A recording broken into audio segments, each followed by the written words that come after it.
కసూరి మేతి ఇలా వేడి ప్యాన్ లో వేస్తే చక్కగా రోస్ట్ అవుతుంది అన్నమాట. జస్ట్ ఇలా కసూరి మేతిని డ్రై రోస్ట్ చేసుకోవాలి. దీన్ని నేను ఇప్పుడు ఒక ప్లేట్లోకి తీసుకుంటున్నా. ఇదే ప్యాన్ లో ఫోన్ అదిలేవా నైబర్ అంటే కాల్ చేయి. కాస్త నూనె ఇట్లా నీకే పెడుతుంది ఇట్లా.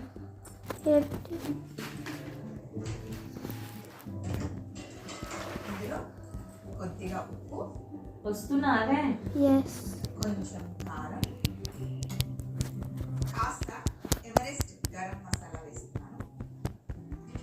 ఇదంతా అసలు విక్కీ నాకు హెల్ప్ చేస్తాడు అనుకుంటే పన్నీర్ ముక్కలు వేస్తాను.